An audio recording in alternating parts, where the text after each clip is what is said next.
এখন যে ঘটনাটি আমি আপনাদের সাথে শেয়ার করতে যাচ্ছি, এই ঘটনাটি যার সঙ্গে ঘটেছে তিনি একজন পুলিশ কর্মকর্তা। সঙ্গত কারণে তার নাম, তার বর্তমান পদবি, তিনি কোথায় চাকরি করছেন এখন, কোথায় ঘটনাটি ঘটেছিল, কোন থানায়, এই বিষয়গুলো আমরা বলতে পারবো না, কারণ এই ঘটনাটি শুনলেই আপনারা বুঝতে পারবেন। আর এই ধরনের স্পর্শকাতর প্রফেশনে যারা আছেন তারা নর্মালি তাদের সাথে ঘটে যাওয়া ঘটনাগুলো শেয়ার করতে চান না, এবং এই কারণে চান না, দেখা যাচ্ছে যে যারা আইন পেশার সঙ্গে নিয়োজিত আছেন, যারা আইন প্রয়োগকারী সংস্থা স্পেসিফিক ভাবে যদি আমরা বলতে চাই, সেখানে এই ধরনের প্যারানর্মাল বিষয়ের কোনো স্থান নেই, এবং এগুলো বলাও একটা হাস্যকর বিষয়, বিশেষ করে তাদের প্রেক্ষাপটে।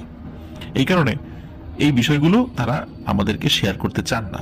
তারপরও অনেক পীড়াপিড়িতে যেহেতু শেয়ার করেছেন এবং এই শর্ত দিয়ে দিয়েছেন যে এই বিষয়গুলো যেন না বলা হয়, তো তিনি যে বিষয়গুলো না বলতে বলেছেন সেই বিষয়গুলো ইনশাল্লাহ অ্যাভয়েড করে ঘটনাটি আপনাদেরকে বলছি। এই ঘটনাটি আমি ভূত এফএমে শেয়ার করেছিলাম, এবং ওই সময় শেয়ার করার পর অনেকেরই ঘটনাটি ভালো লেগেছিল।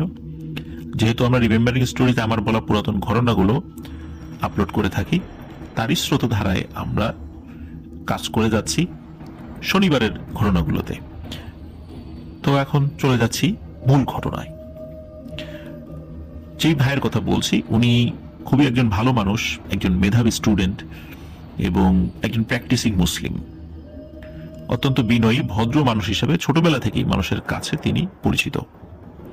উনি শারজাতে ট্রেনিং শেষ করার পর বাংলাদেশের একটি জেলায় এসপি অফিসে জয়েন করেন। পরবর্তীতে ওনাকে একটি সার্কেলের দায়িত্ব দিয়ে একটি জায়গায় পাঠানো হয়। ঘটনাটি যখন ঘটে সময়কাল 2010 সালের দিকে। ওই সময়ে উনি যেখানে ছিলেন ওই জায়গাতে ভয়ানক, শুধু ওই জায়গা না, মানে আশেপাশের বিশাল এরিয়া নিয়ে খুবই ভয়ানক কালবৈশাখী ঝড় হয়, কারণ ওই সময় বৈশাখ মাস ছিল। এখন ওই ঝড়ে যেটা হয়, মানে বিদ্যুতের খুঁটি এগুলো উপড়ে যায় বিভিন্ন জায়গায়, অত্র এলাকার বিভিন্ন জায়গায়, যার ফলে কিন্তু পুরো উপজেলা বিদ্যুৎ বিচ্ছিন্ন ছিল। আর ঝড়টা সকাল থেকে শুরু হয় এবং থেমে থেমে ঝড় শুরু হয়েছে, যার ফলশ্রুতিতে বিদ্যুৎ কেন্দ্রের লোকেরা যে এই কারেন্টের খাম্বাগুলো মেরামত করবে এবং বিদ্যুৎ প্রবাহ স্বাভাবিক করবে সেই সময়টাই তারা পায়নি, বা সেই সুযোগও তারা পায়নি। এই কারণে পুরো উপজেলা বিদ্যুৎ বিচ্ছিন্ন হয়ে পড়ে। ঝড় একদম স্বাভাবিক না হওয়া পর্যন্ত বিদ্যুৎ বিভাগের লোকেরা কাজে হাত দিতে পারছিলেন না। আর থানাতে দেখা যাচ্ছে যে তাদের যেই ওয়্যারলেসের যে ব্যাকআপ রয়েছে সেটাও অনেকটাই চার্জ শেষ হয়ে আসে। আর ওয়্যারলেস গুলো তো চার্জে চলে, যেভাবে আমরা মোবাইল চার্জ করি সেভাবে চার্জে চলে। দীর্ঘ সময় ধরে তারা ওয়্যারলেস গুলো ইউজ করার কারণে সেগুলোর চার্জও প্রায় শেষ হয়ে আসে। আর থানা যারা কর্মকর্তা যারা আছেন বা বিভিন্ন দায়িত্বে নিয়োজিত আছেন তারা তো মোবাইল ফোনে কন্টিনিউ যোগাযোগ করেন, এবং তাদেরকে কিন্তু প্রচুর ফোন কল করতে হয় এবং ফোন রিসিভও করতে হয়। যেহেতু সারাদিন ঝড় হয়েছে, আর ওই এলাকাতে ঝড় হলেই ডাকাতির প্রবণতা বেড়ে যেত, আর বিভিন্ন জায়গা থেকে ডাকাতির খবরও আসছিল। এই কারণে সীমিত ফোর্স যা ছিল সেগুলো নিয়ে থানার বিভিন্ন অফিসাররা গাড়ি নিয়ে ওই সমস্ত এলাকাগুলোতে দ্রুত বেরিয়ে পড়েন, যার কারণে থানাতে মানুষ খুবই কম ছিল। সারাদিনই একই অবস্থা, রাতের বেলাও একই অবস্থা, বিশেষ করে ওই রাতের জন্য আর কি। তো থানার মধ্যেই একটা কোয়ার্টার ছিল, উনি তখনও বিয়ে করেননি, উনি ব্যাচেলর থাকতেন, ওই কোয়ার্টারে থাকতেন। তো রাত প্রায় 12টা কি 12:30 এমন একটা সময়, ওই সময় ওনার দরজায় ঠক ঠক করে শব্দ হচ্ছে। তো উনি বের হয়ে যান, বের হয়ে গিয়ে দেখেন যে ওনাদের থানার বাগানের যে মালি সে এসেছে। সে সালাম দিয়ে বলে, স্যার একজন সাব ইন্সপেক্টর, তার নাম বলে, খবর পাঠিয়েছেন আপনাকে নাকি যেতে হবে ওখানে। তখন বলে যে আমি যাব, কিন্তু আমার সরকারি গাড়ির যে ড্রাইভার সে তো নাই, ও তো ছুটিতে। তখন বলে যে ওখানে নাকি ডাবল মার্ডার হয়েছে, ওখানে একটা ডাকাতি সংগঠিত হয়েছিল। ওই সময় ওই বাড়ির 2জন মানুষকে ডাকাতটা মেরে ফেলেছে। ওখানে আমাদের থানার সাব ইন্সপেক্টর সাহেব এবং ওখানে ফোর্স আছে, কিন্তু যেহেতু ডাবল মার্ডার, এই কারণে আপনাকে একটু যেতে হবে। এখন ওই সাব ইন্সপেক্টরের ফোনে উনি ফোন করেন। ওনার ফোনে কিন্তু কিছুটা চার্জ ছিল,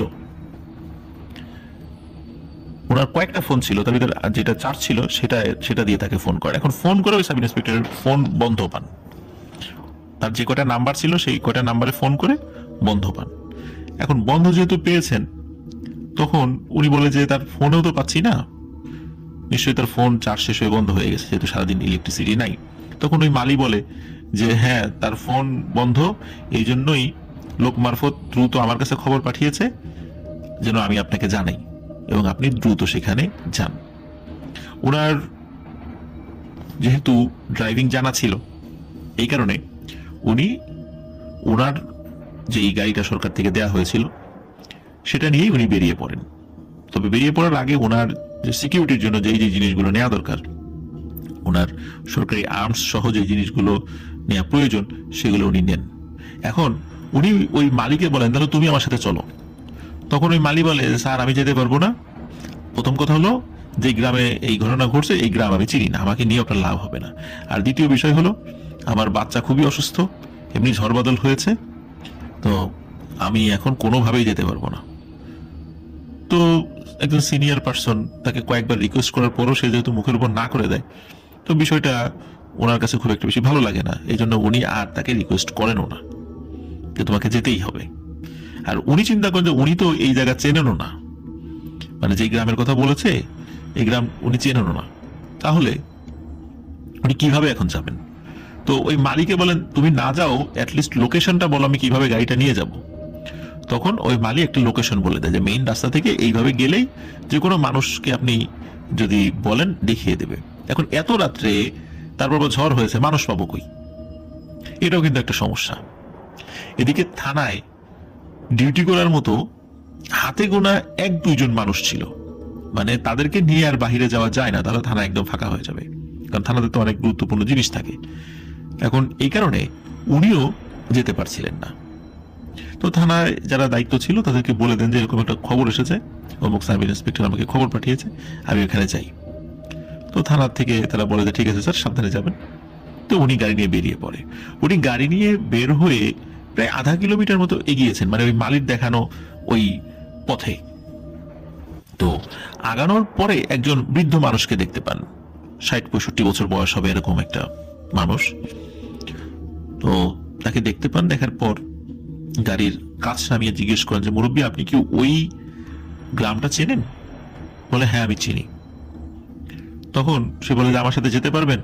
বলে ওই গ্রামের পাশেই আমার বাড়ি, আমি ওইদিকেই যাচ্ছি, গাড়িটারই পাচ্ছিলাম না।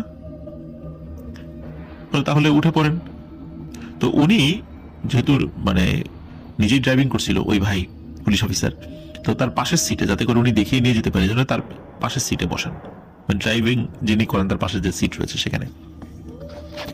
তো ওঠার পরেই গাড়ি চলা শুরু করে।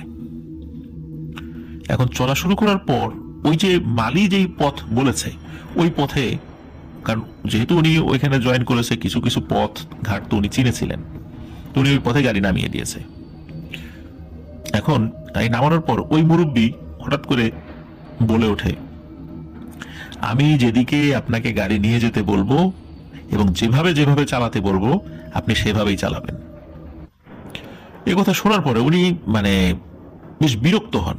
এই কারণে বিরক্ত হন যে ওনাকে উঠানো হয়েছে যেন ঠিকভাবে ওই গ্রামে নিয়ে যেতে পারে তাকে, কারণ ওই গ্রামে নিয়ে যাওয়ার পর তো সেখানে তাদের পর্যাপ্ত ফোর্স রয়েছে সাব ইন্সপেক্টরের সাথে, তার ফিরে আসতে তো কোনো সমস্যা নেই। কিন্তু এখন উনি ওই পথটা চিনছেন না, আর উনি গাড়িতে উঠে তাকে এইভাবে কমান্ড করছেন, এটা ওনার ভালো লাগে না, সত্য কথা বলতে যেটা।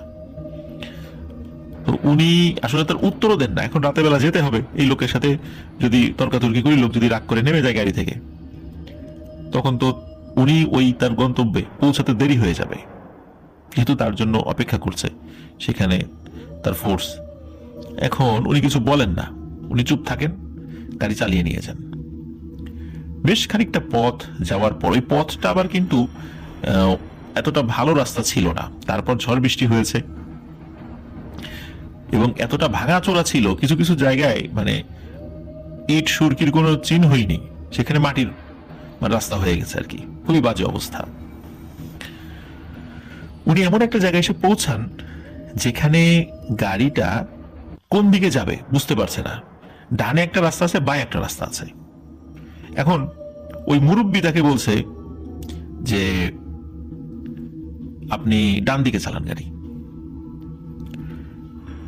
কিন্তু উনি যখন মোড়ে চলে এসেছে, হঠাৎ করে আর একটা মানুষ উনি দেখতে পান যে ওই মোড়ে দাঁড়িয়ে আছে। তখন ওই পুলিশ অফিসার ভাই উনি চিন্তা করছেন যে এই লোকের আচরণ তো বেশি সুবিধার না, এ আবার ঠিকঠাক মতো আমাকে নিয়ে যাচ্ছে তো, নাকি আমাকে কোনো বিপদে ফেলবে। এই চিন্তা করে উনি গাড়িটা ওখানে থামান। উনি ওনার পাশে থাকা যে কাজ রয়েছে সেই কাজ নামিয়ে ওই লোককে জিজ্ঞেস করেন যে ভাই ওই গ্রামটা কোন দিকে। তখন ওই লোকটি বলে যে এই যে বাঁ দিকে চলে যান। বাঁ দিকে যখন চলে যান ওই লোকটি বলেছে, তখন ওই পুলিশ অফিসার ভাই উনি পাশের ওই মুরব্বীকে বলছে আপনি বললেন ডান দিকে যেতে, আর ওই লোকটি বলছে বাঁ দিকে যেতে, তো আমি কোন দিকে যাব? আপনি আমাকে ভুল ডিরেকশন কেন দিলেন? তখন ওই লোকটি মানে বলে যে আমি আপনাকে ডান দিকে যেতে বলছি, আপনি ডান দিকেই যান, ডান দিকেই ওই গ্রাম। তখন ওই ভাই খুব বিরক্ত হয় এবং উনি চিন্তা করেন যে উনি বাঁ দিকেই যাবেন। বাঁ দিকে যাওয়ার জন্য যখনই উনি ওনার গাড়ির স্টিয়ারিংটা যখন ঘোরাবেন বাঁ দিকে নিয়ে যাওয়ার জন্য, তখন ওই বৃদ্ধ লোকটি খপ করে তার হাত চেপে ধরে। তখন ওই ভাই ফিল করেন ওনার হাতটা অস্বাভাবিক রকমের ঠান্ডা এবং চোখ বড় বড় করে রাগী কণ্ঠে বলে ওঠে, আপনাকে না বললাম আপনি ডান দিকে যান, আপনি বাঁ দিকে যাচ্ছেন কেন? তার এই ধমক শুনে উনি আসলে কি যে বলবেন উনি নিজেও মানে ভাষা খুঁজে পাচ্ছিলেন না। তো উনি যখন বুঝতে পারলেন যে এই লোকটি তার উপর প্রভাব বিস্তার করার চেষ্টা করছে, ওই লোকটিও বুঝতে পারে যে সে খুব বিরক্ত হয়েছে। তখন ওই লোকটি বলে যে আপনি বাঁ দিকে যেতে চাচ্ছেন, আপনি ভালো করে খেয়াল করেন তো বাঁ দিকে কি আছে। উনি ভালো করে খেয়াল করে যে একটু আগে যেখানে বাঁ দিকে একটি রাস্তা দেখেছেন সেখানে রাস্তার নামগন্ধও নেই, সেখানে বিশাল মাঠ। তখন উনি চিন্তা করে কি ব্যাপার, একটু আগেই না এখানে রাস্তা দেখলাম, এখন দেখি মাঠ, ঘটনা কি? তো উনি এই বিষয় নিয়ে আর কথা বাড়ান না, উনি ডান দিকে গাড়ি নিয়ে যান।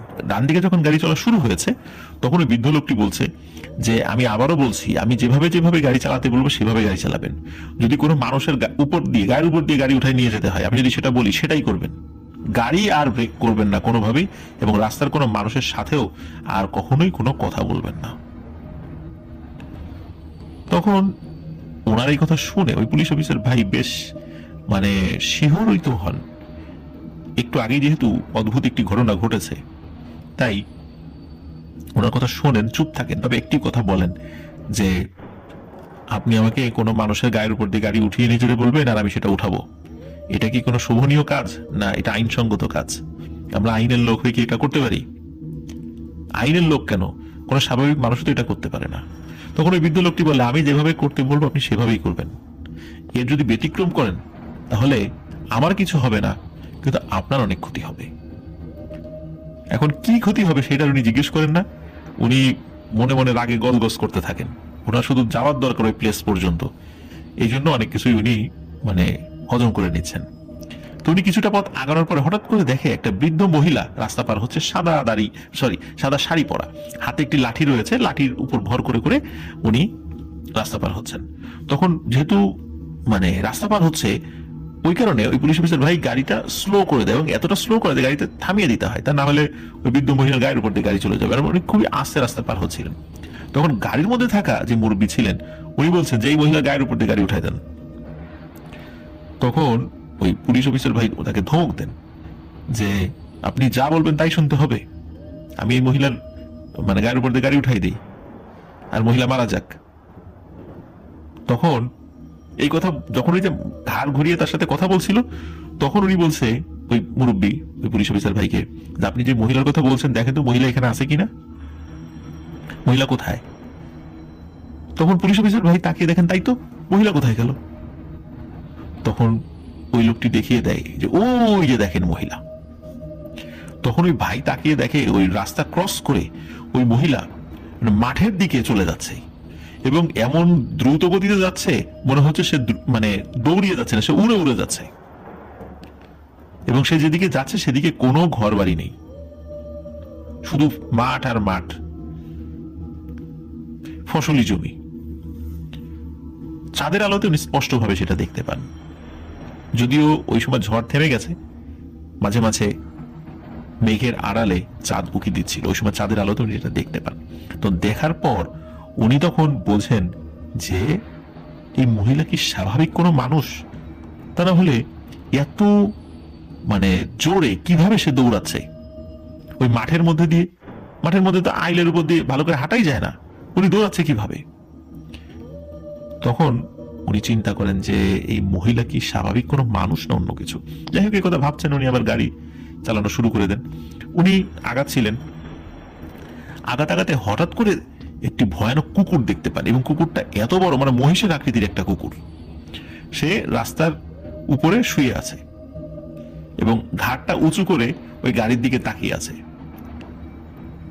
আর মুখ থেকে জিহবা বের করে সে শ্বাস নিচ্ছে এবং জিহবা দিয়ে লাল পড়ছে আর কি, মানে লালা পড়ছে যেটা আমরা বলি আর কি। তো এখন কুকুরটা গাড়ি দেখেও সরে না, মানে কুকুরের কোনো ভ্রুক্ষেপই নেই, কুকুর কুকুরের মতো আছে। যে একটি গাড়ি আসে তাকে সরে যেতে হবে এরকম কোনো ফিলিংস কুকুরের মধ্যে দেখা যাচ্ছে না। তখন ওই বৃদ্ধ লোকটি বলে যে অনেক কথাই তো আমার কথা, মানে আমি অনেক কথা বললাম, আপনি তো শুনলেন না, এবার একটা কথা শোনেন, এই কুকুরের গায়ের উপর দিয়ে গাড়িটা উঠাই দেন। ওই সময়ে আসলে উনি আর গাড়ি থামান না, কুকুরের গায়ের উপর দিয়ে গাড়ি উঠাই দেন। কিন্তু গাড়ি উঠিয়ে দেওয়ার পর ওনার চিন্তা হয় যে আচ্ছা কুকুরের কি হলো। তখন গাড়ির গতি থাকা অবস্থাতেই উনি পেছন দিকে একটু ঘুরে তাকান। গাড়ির পেছনে যে লাল যে রেড লাইট আছে, ওই রেড লাইটের আলোতে তিনি দেখতে পান, যেহেতু একটু ব্রেক করেছিলেন, রেড লাইটটা জ্বলে ওঠে, দেখে যে ওই কুকুরটা দিব্যি ওভাবেই বসে আছে। সে যে তার গায়ের উপর দিয়ে গাড়ি উঠিয়ে নিয়ে গেছে, তার তো মারা যাওয়ার কথা, রক্তারক্তি হয়ে যাওয়ার কথা, কিন্তু না, তার কিছুই হয়নি, কুকুরটা ওভাবেই বসে আছে। তখন ওই মুরব্বী বলে যে এবার বুঝতে পেরেছেন যে কেন আমি আপনাকে বারবার সতর্ক করছি?